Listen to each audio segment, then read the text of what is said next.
it really begs the question, do we have a healthcare system or do we have a sick care system? Millions of American families. And then they came with, it's a word that they came up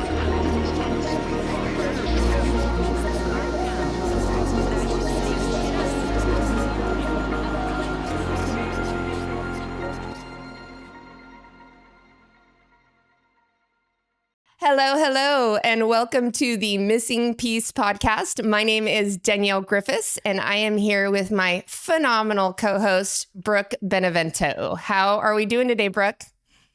Doing fantastic. Super excited for us to talk about what we're going to talk about today. I know, everyone's favorite, food. Yes. Yeah, so today we're going to be talking about what the heck is in our food. We have gone from a society of 3 to 4% of adults being obese to over 40% as of 2023, according to the CDC. I mean, that's crazy, right, Brooke? That's totally crazy. And I think this is a great topic to talk about today because, you know, what we're always saying is awareness, right? We're here to just bring more awareness, things that we have become aware of in our own lives. And so I think this is going to bring a lot of clarity to some people and hopefully maybe change some habits that you have. Again, we are not perfect. We also fail every day at all the things too, but we love to bring more awareness. So I'm really excited today for Danielle to go over some history that we found. We did a lot of digging on this because we really feel like this is important. So Danielle, please tell us what you found, our history buff. I love to always figure out because we have to know where we came from, y'all. We have to understand 1,000%. why we are the way we are. So Danielle, why don't you kick it off? Tell us some things that you found about where we've been in the past with food. Will do. And before I forget, please like, subscribe, share, leave us a comment. We love hearing from people, and we are leaving our Venmo in the description. If you want to buy us a cup of coffee, help us keep the podcast going, we would really appreciate it. But one of the things I wanted to start with today is some of the things I found were crazy. For example, 9 out of 10 chronic illnesses are avoidable. They are because of poor nutrition and lack of exercise. And I really do feel, I know we've said this before, we're in a great awakening of sorts where people are lifting their heads up from the rat race, lifting their heads up from the cloud of doom scrolling and the cloud of the internet, and looking at their lives and saying, am I happy? Am I happy with myself? Am I happy with my life? And a lot of people are saying no. So it's a fantastic time to talk about this. But what's fascinating, and I know we've kind of mentioned this before, I was thinking back to when I was first married. So we're talking 22 years ago. We used to pay about $80 a month for our health insurance. $80 a month, like for the whole household. I have a friend who's actually considering a job change, and she was she has a family of 5 like mine. She was looking into private health insurance because what she wants to do, it's just not available.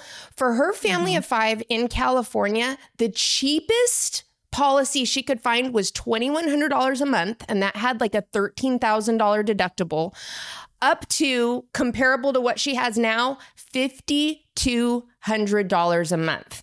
And her family is healthy. They, knock on wood, they rarely go to the doctor. So this is important. And when people go, well, I'm healthy, this doesn't impact me. It's impacting everyone. Because 100%. As a country, we're not taking care of ourselves. And that's obviously a big deal. So some of the history. I like to say too, when you bring that up, we're a collective. So to say when someone is experiencing something, to say that it's not affecting us is absolute garbage, if you ask me. Because if one person, it's going to affect everybody. We say when a mother loses a child, we all lose a child. Society somehow has not. In some cases, something's gone wrong. So I do think that this episode, going into this, think of it as a collective. Think of it as we have a responsibility to our society to take care of ourselves and to lend a hand to people. So I wanted to add that because I think you're right. I think it is a collective. And this is why insurance has become, I think, outrageous, because as a collective, we aren't thinking about us as a whole. We're thinking about ourselves individually. Yeah. Right. No, you're hands down on that. And we kind of both dug into this, and I feel like we found some overlapping stuff. Yeah. So I'm going to start what really tripped me out. If I put my tinfoil hat on, is I ran into the Flexner Report again. And that was the report we talked about a couple months ago that was written, I believe it was released in 1910, and it was funded by the Rockefeller Foundation, the Carnegie Foundation. And that was the report that basically rewrote the curriculum for medical schools. It made the practice or the education of like nutrition, which was still fairly new. They were just figuring out calories and what things were made of in the 1800s. But it really is going to change the way that doctors are trained and how doctors deal with their patients. And in my humble opinion, not in the best way. You're going to get holistic and homeopathic type medicine is almost eradicated because a lot of the schools are closed. So that just came up, and what it was replaced by, and keep in mind, it was funded by the same people who would now be considered big pharma. So it really begs the question, do we have a healthcare system or do we have a sick care system? So I wanted to mention that because it totally freaked me out when I see things and I'm like, oh, I know this. Keeps coming up over and over again. Yes. Yeah. And it seems like that area of like 1910, right before World War I, that's when you get the creation of the Federal Reserve, which we know is when our money kind of changed. And that's a whole nother tangent, but definitely some things going on there. A couple of the themes that we found that really changed food and how food was made. Military innovation, especially after World War II, they figured out how to kind of preserve food, how to keep it edible longer, non-perishable, shifting household demographics, which is also going to have to do with World War II. We'll talk a little bit more about that in a minute. And really aggressive corporate marketing shifts. And we see that with the introduction of the television and advertising. Did you know, I don't think I've ever told you this, did you know that the United States is one of the only countries that allows the advertising of pharmaceuticals on TV? Yes. I knew that, and it blows my mind. I did know that because I'm super hyper focused on marketing. Ever since I went kind of through my awakening, I've been so focused on marketing. When an ad comes on or a commercial, whatever we want to call them these days, I watch so carefully what they're actually showing with their photos and what's written at the bottom. And it's a whole awakening just watching ads, what it's trying to feed us. So yes, I did know that. I did go down a rabbit hole. Again, other countries do not do it like we do, which seems mind-blowing. Freedom has its price. I always say that. Well, all the World Cup attendees from foreign countries were freaking out on air conditioning, and yes, people in America are like, you don't have air conditioning? Like we're so used to what we're used to. That's 100%. We're so used to what we're used to that we're not understanding that people live completely different in different parts of the world. And, with this whole post-war military, I mean, you do have shifting demographics. You have, and just to piggyback on what you said about the marketing, y'all, you're changing me, y'all. Once you can see the propaganda, you see it everywhere. That is my awakening was with the news when I started catching them in lies and started asking questions. And you would have thought I had two heads, the way people would respond to me asking questions. But once you can see the propaganda, it is right in your face. So I think if you haven't already experienced 100%. That, pay attention. Next time you're watching TV, the commercials, or even online, if you're scrolling, pay attention to what the ads are. Obviously, they're curated for you, but look at how they evoke emotions and how they impact you. Yes, 100%. Yes. So during World War II, and I don't want to spend a whole lot of time on this because I think the food part is what we really wanted to focus on, but you did have women leaving the household. Actually, Rosie the Riveter just passed away a couple weeks ago. She was over 100. Really? She was the one that was, that was kind of the representation of women in the workforce. Man. You did have a lot of really great things happened after World War II, but one of them is going to be the changing demographics. I mean, obviously you have the cookie cutter family in the 50s. That's going to change in the 60s and 70s and drastically. I mean, we're of the latchkey kid generation where both parents worked because they had to. It was very difficult unless you had an earner that was, substantial. Both parents had to work. Yeah. People You're were also really going to following have that American. People were really following that American dream. They were really trying to grasp that. And it was, again, marketing. They marketed that American dream really well. Absolutely. You're going to have women that are starting to use appliances. So it's really going to change the day-to-day in the household. You have appliances, again, we take for granted, refrigerators, ovens, microwaves are going to come later. The supermarket era, where instead of little yeoman farms where people would kind of grow their own food, which ironically, I feel like we're getting back to. I know a lot of people that have gardens. You're also going to have. Here it's huge. Oh, yeah. Here in it's Tennessee, huge it's here. huge. Oh, is it? Oh, good. It's starting to be people local. in neighborhoods.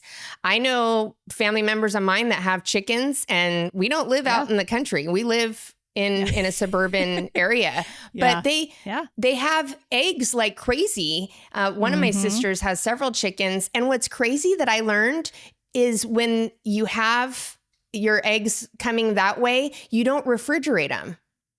Yes. So they just sit out until you wash them. Yeah. Until you wash them. Right. Once you wash your eggs, then they can go in the refrigerator. And something else, just talking about eggs, is that when you know they're fresh like that, the color is so vibrantly orange. And people are like, what's wrong with these eggs? I'm like, oh, they're because they came from next door. I'm telling you, it's about awareness. Once you just start using different things and start experimenting, you start to learn a lot about what we're eating and what that what they're selling in the supermarkets nowadays. So yeah, I cut out as part of my awakening. By the way, everyone, I finished the room. Woo! Yay, she finished the room. Finally. Oh, it's great. She got on this morning and she said, I've been working out of that office for a couple of days. It feels great. And so, it was a big party when she did that. And I am so proud of you for doing that. And I know it feels like a good this podcast is keeping me honest, my friend, because people are asking me about the room. Oh, are they? Oh, all right. Well, good. She got that room done. Yeah. Yep. Awesome. I think one of the biggest things to piggyback on what you mentioned about marketing is you're going to have a lot of science that's going to change how food's made. It's going to change a lot of the additives that are put in food.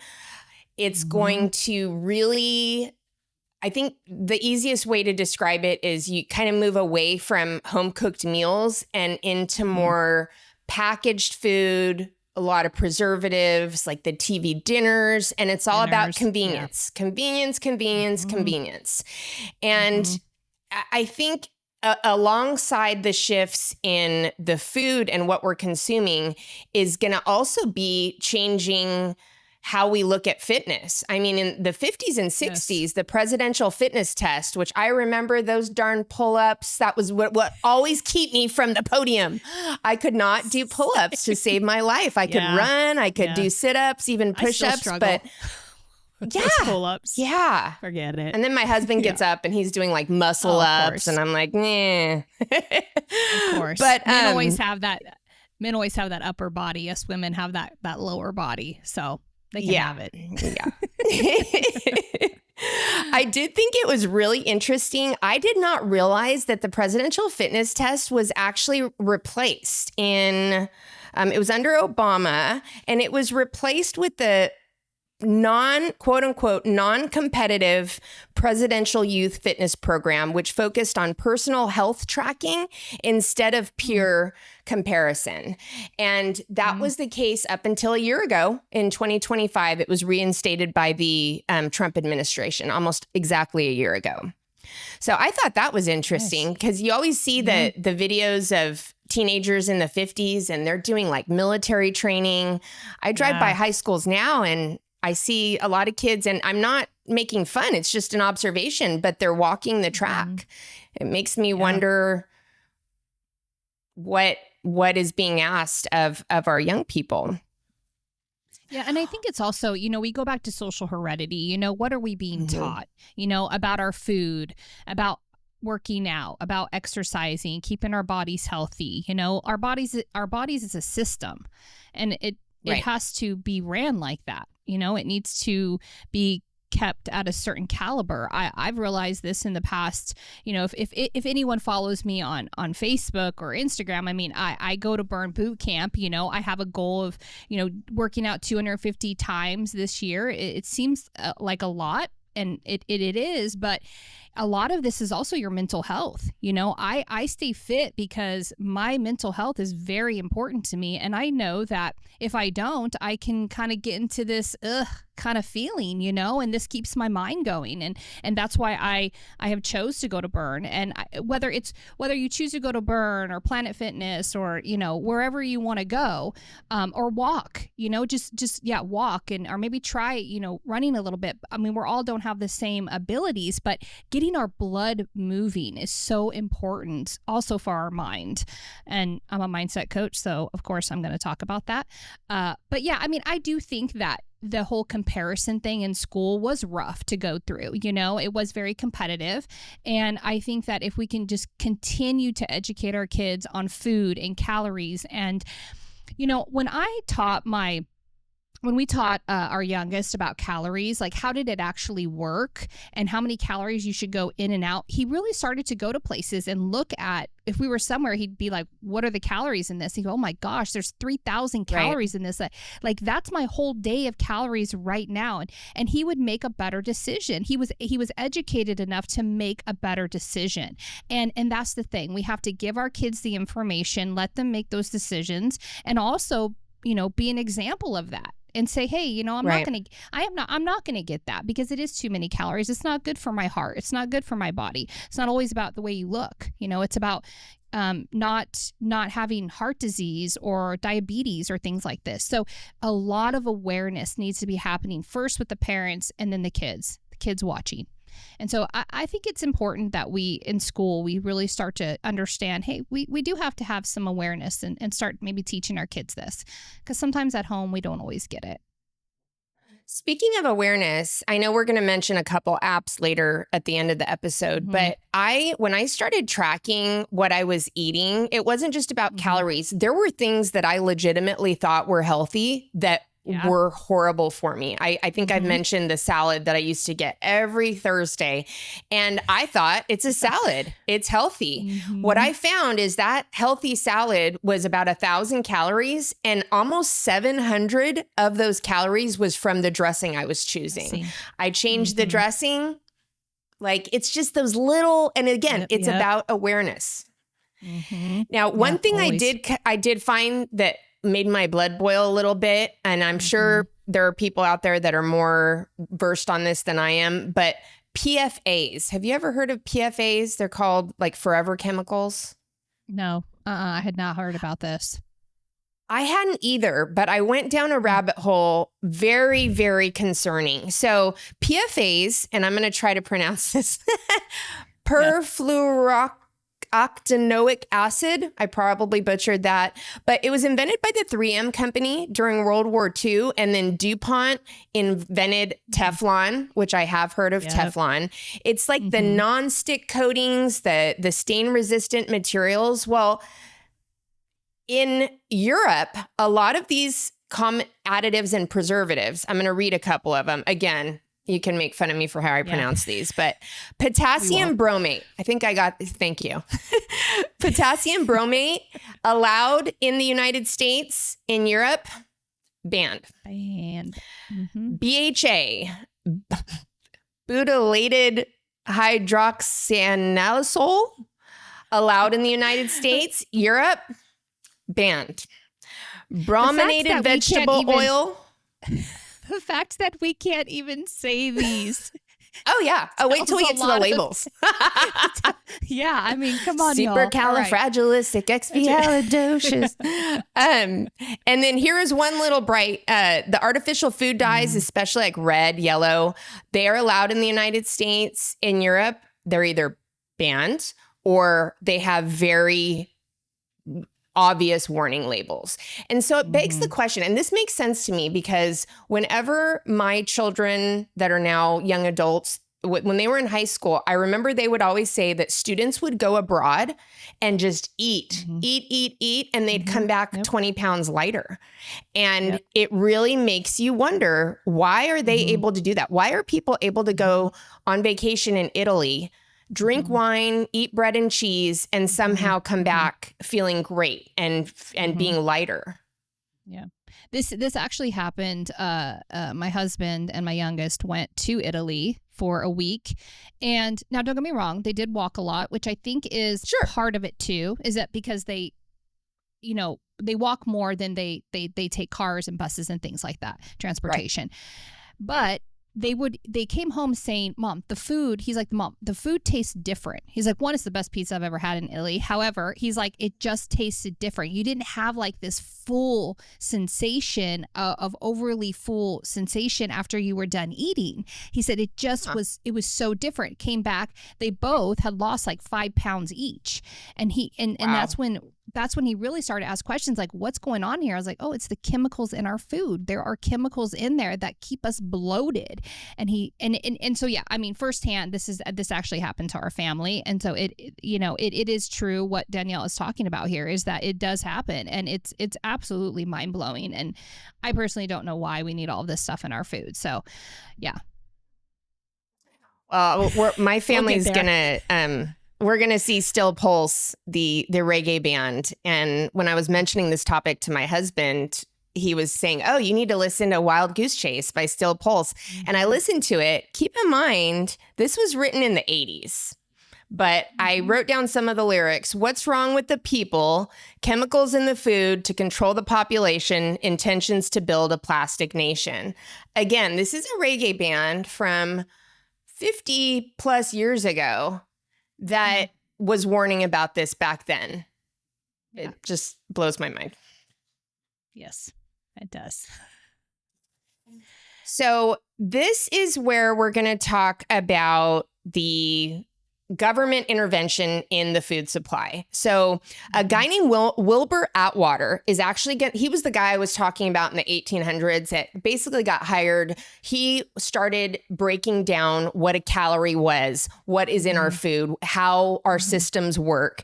And again, I'm kind of jumping ahead a little bit, but the Daily Food Guide is going to replace the original government food plan, which was called the Basic 7. Okay. So the Daily Food Guide is going to have 4 groups of food, and it was more or less, meat, dairy, grains, whatever. It was a little bit more balanced. Well, what they found is in the late 1970s, they started talking about a food wheel, because what they realized was that Americans were needing to, well, at least this is what they told us. There needed to be more focus on carbs, especially complex carbs, which I feel like it's like total opposite now, right? Yeah. So in the 80s, it's going to, and this is the food pyramid that you and I grew up on, it's going to be 40% breads and grains, 20% veggies, and then meat and fruits 10% each, which I feel like is completely opposite, but I digress. This is also going to start. This is also going to start the fats are bad, complex carbs are good. And the thing about the fats, though, is it didn't discriminate. And it really angered me when I looked into this, because basically what they said is Americans are too dumb to understand the difference between a good fat and a bad fat. So we're just going to make them all bad. Well, I mean, do we know? Do we know what a good fat and a bad fat is? Yes, Yeah, like I mean, some avocados of are us- good fat. Some of Yeah, us do. that's true. But this stuff isn't That's taught true. to us. If again, social Right. heredity. If your parents are not teaching you this or supplying this in your home, you're just eating. And you've learned, you've Right. grown up with, cereals that are sugary and, and our parents did the best they could with what they had too. But I Of mean, course. yeah. And then we can go into high fructose corn syrup. I mean, I check a label for that every time. If that's in there, it's a hard no for me. I do my best not to put that in my body anymore. That one, and then the sucrose is really going to change how a lot of things are made. And Yes. what's Yes. interesting is we keep talking about this great awakening and things changing. I'm noticing that in the grocery stores, there seems to be a lot more, like a lot of the chips, they call them like naked chips, like the Doritos, they taste the same, I think. Like if you close your eyes and you don't look at them, they taste the way that you remember, but they don't have like the orange. It's almost like they're tortilla chips. Have you tried those? I haven't tried those. We don't have a lot of chips in our house, and if we do, I usually try to do gluten-free, just because it doesn't have a lot of things and seed oils and all this stuff. But Bobby Kennedy, I mean, he's going against this right now heavily, and I'm excited for it. I think that we should have a choice, right? I think that we should hold these suppliers to some sort of standard and say, hey, okay, you want to sell that, that's fine, but let's give another choice for people to choose from without all these dyes in them and things. And I think that is a better choice than what we've been given in the past. I'm glad you brought that up because they're going to replace the food wheel with the food pyramid in 1992. And my research, I found this is when literally, so if you imagine a pyramid, the whole bottom part was carbs, food and grain. Yeah. And then as you got up to the top, and then you had like fats on the very, very top. But what's going to start happening is the food lobby is going to really put a bunch of money. I found even in 2020, the food lobby put almost $200 million into the 2020 election. I mean, that's huge amount of money in order to dictate policy about what we eat. And by extension, we have a very wide social net, if you will, with SNAP benefits and food stamps and other things, asking ourselves, is that money being spent well? Are we helping our children be healthier, or are we buying them very sugary sodas and things that are making them more sick? And again, go back to the beginning. Healthcare, or rather sick care rates, are skyrocketing. They underwrite us for car insurance. They look at our DMV record, and we have to pay based on how safe of a driver we are. It's really fascinating that that's not the case for healthcare. Yeah. I want to say something about back in the day when I got my divorce, and actually before that, my ex-husband was in the military, and if you know anything about the military, when you first go in, they don't make a lot of money, okay? And so we actually qualified for something called YUCA, and basically it was a coupon, program. If you don't know about this, it's a coupon program where they give you coupons to buy things. And there was one of the things was juice. And what I did not know this back then, okay? We were just surviving, and I was young and really dumb, to be honest, didn't really look at our foods. And Same. The amount of juice that they gave us was maybe 10 bottles a month. And my oldest son, I was giving him juice thinking this was good for him.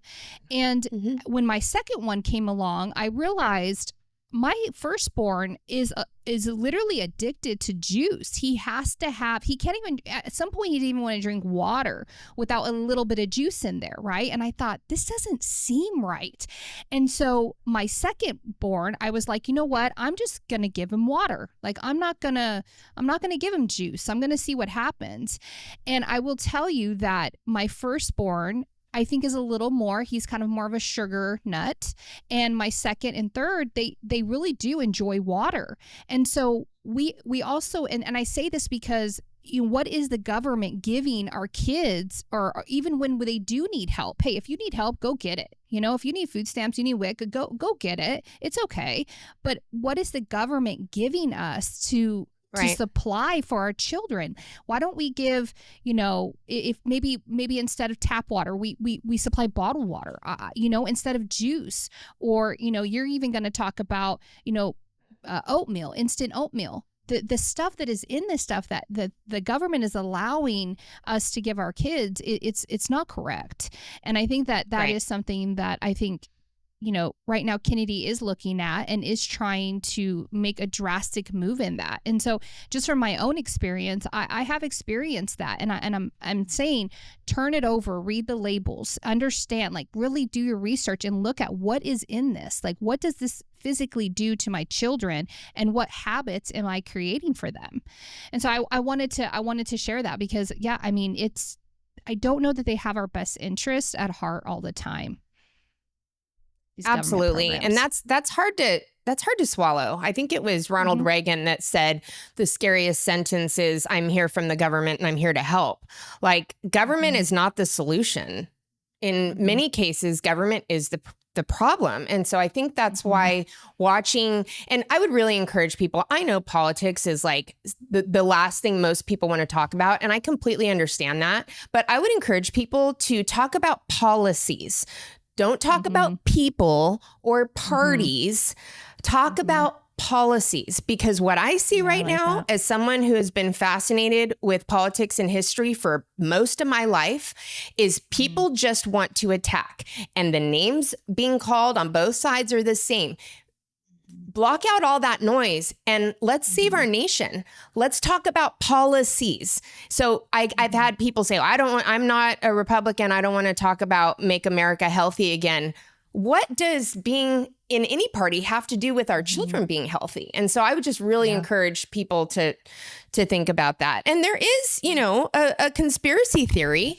I remember people calling Secretary Kennedy a conspiracy theorist because he was claiming that there were things in our food that are dangerous. And we're finding that that's absolutely true. And I'm actually, we're going to put up a graphic and talk about it real quick. So what you're seeing on the screen is a comparison of 6 like products. So we've got ketchup, Mountain Dew, oatmeal, Doritos, those Cadbury eggs, and then Sunny D or some sort of orange juice.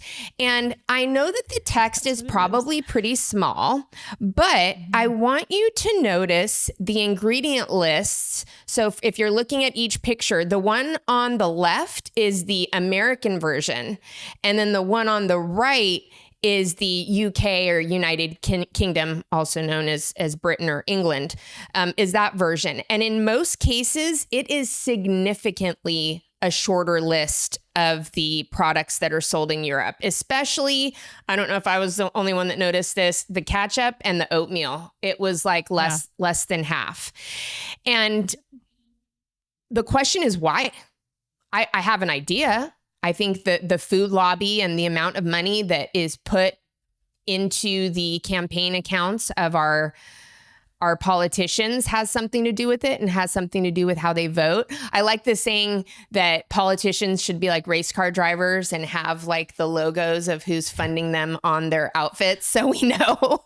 I don't think that's a bad idea, actually. Because we have to do a research. Home Depot jackets. Because we have to do our research to understand like where the money is coming from. Like look to see where is the money coming from. And so down the rabbit hole you go. And as we're looking at these pictures too, a majority of these again have high fructose corn syrup in them. A very addictive additive. Very addictive. It's worse than actual pure sugar. I mean, if you're able to look at these, I know some of you only listen to us and don't see the videos, but if you have a moment to really look at this, I mean, look at the Doritos. It's absolutely, I don't know, even just amazing how they can even, I don't understand how even anybody would want to do this, but there's a reason for it. I kind of believe that, again, do we have a system that wants us healthy, or do we have a system that wants us to be sick? And I think that if we could give people better choices, we might find that people would choose the other choice. They've done studies and they've done scenarios like this in public and even private education systems where they remove a lot of the processed food and have like salad bars, and they market like very significant shifts in behavior, less ADHD, less discipline issues. So, and I believe it, because when I eat clean, when I'm really taking care of my body and exercising, I feel like I can conquer the world. When I'm not taking care of my body, when I'm not getting enough sleep, when I'm eating fast food, I do get a little depressed and a little anxious, because it's almost like you can see yourself spiraling, and you might think eating fast food isn't spiraling. But once you have really done the research and you start taking care of yourself, one meal can mess up your day. Oh, it can mess up your couple of days. It takes time for your body to bounce back. It does. I mean, even alcohol, I mean, I can tell, even if I have one drink, in a social setting, I'm like, the next day I'm like, I'm not 100%. And a little fuzzy. It's awareness. It's awareness, and I'm glad you mentioned that, because the last thing we're going to talk about is, okay, all this doom and gloom and additives and stuff we can't pronounce. What can we do about it, Brooke? What can we do? Exactly. And you said it. Awareness, social heredity. I grew up thinking mac and cheese was the best thing on the planet. Now I look at the side of the box and I go, oh, geez, okay.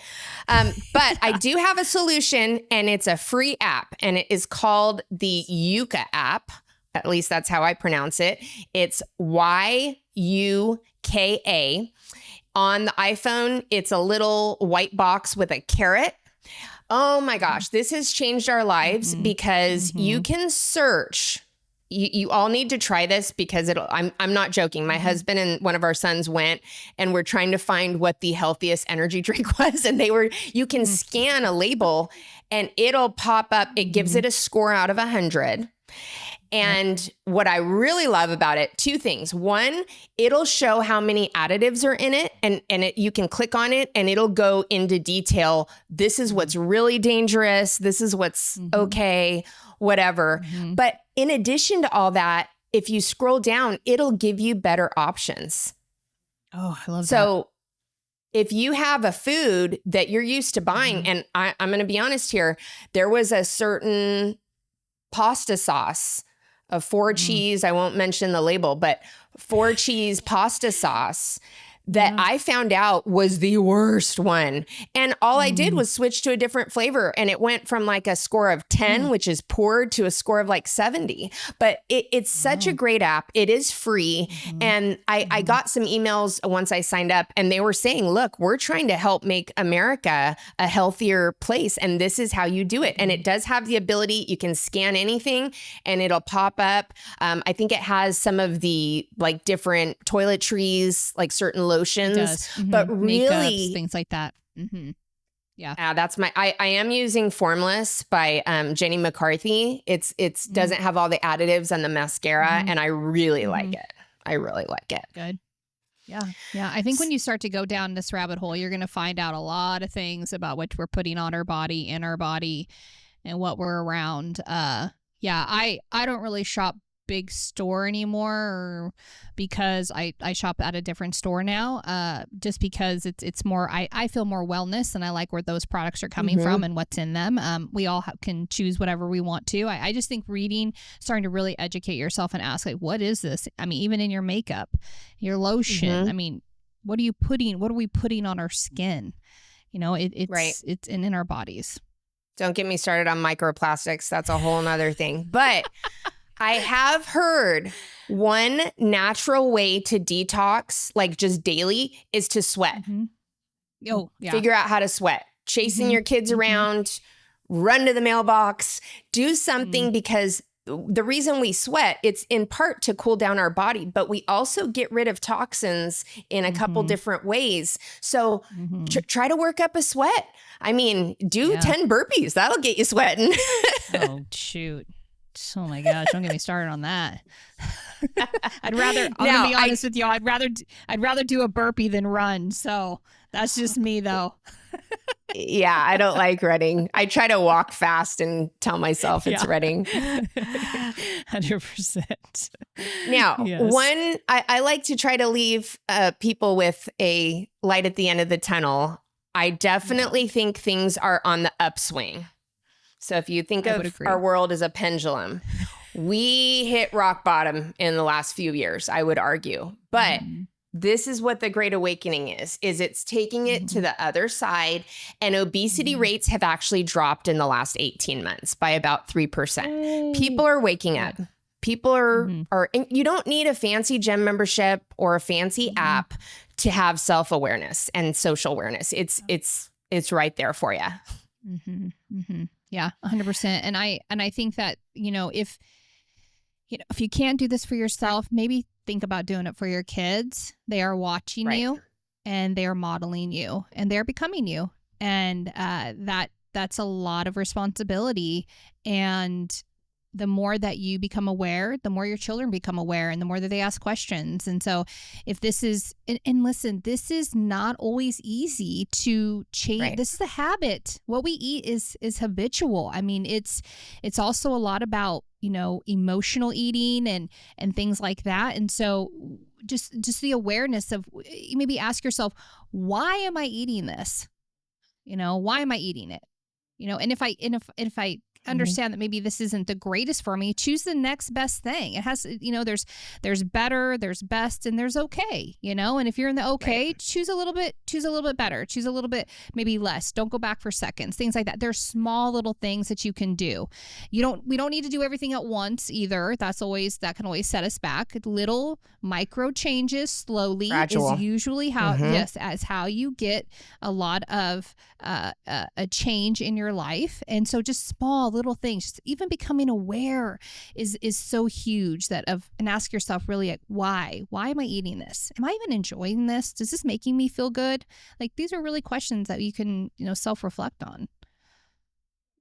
Absolutely. And I'm going to tell you, there is something very uplifting and powerful about exercising self-discipline. It may not feel like it at first. You may feel like you're keeping yourself from all the wonderfulness that is, whatever your vice is, chocolate, alcohol, ice cream, whatever your secret indulgence is, or maybe it's not so secret. Give yourself some grace, but also understand the way to love yourself is to take care of yourself. I truly believe that. And I know, we could definitely get into the weeds with the food thing, but did you want to mention, Brooke, about just kind of the addictive nature of some of the things? I know we kind of already hit on it, but before we wrap up. I mean, we can go through some of these things, that, we believe that they use to get us addicted really to some of this stuff. We talked about some of it, of course, sugar is huge. This is the number one, probably addiction that people have. I mean, shoot, I know I have some of it and I crave it every once in a while. And if you're a woman, we all know that time of the month, we're going to crave that sugar. We're going to crave that salt, and again, like Danielle said, give yourself a little bit of grace. Okay, so you ate some chips, you ate some ice cream. Okay, move on. As a woman, this is cravings do come on, and we do understand that. And just again, being aware. Why am I craving this? They put a lot of fat in our foods. This is also something that becomes very addictive. And our donuts, our frozen pizzas, potato chips, ice cream. There's also the flavors, the enhancers that they're putting in these, the texture of it. Yeah, exactly. It's from a movie or something. Yeah. The texture, right? Like they are actually studying the texture of how this feels, like that crunch, or how the chocolate melts or the crispy coatings that they're putting on stuff. This is all they sit around and they test this stuff, and they even had it. What's the marketing? You can't eat just one. Like I don't know who that is. Oh yeah. Is it? I don't know. I think it's Chips Ahoy, isn't it? Or Doritos? Oh, is it? Doritos? I don't know. Might be Doritos. But I can tell or Pringles. You, but yeah. Is it? Yeah, maybe Pringles. We don't know. But that's actually a marketing technique is, can you only eat just one? And whatever it is, I'm telling you, it's hard to eat just one, because once you have that, sometimes even when we have sugar, we can feel it hit our bloodstream. You can feel it instantly sometimes. It's like, oh, I got that. Especially if you haven't had it in a while. Oh, yeah, you get that fix, man. It's like, I know. It's like you can't even do it. Again, we talked about artificial and natural flavors, natural. So yeah, I think at the end of the day, and I think that this is kind of where Bobby Kennedy is going with all of this too, is asking yourself, kind of what we've moved into is, they're moving into the real food campaign, I think is what maybe they're calling it now. And that is, look at your plate, look at what you're eating. Is it real food? Turn it over. If it's got more than 5 ingredients, then odds are it's probably not as real as you think it is. So just ask yourself, I'm eating, look at your plate. What does it look like? Does it have a meat, a protein, and maybe a complex carb on it? Recently I have started working with a nutritionist because I do work out really hard.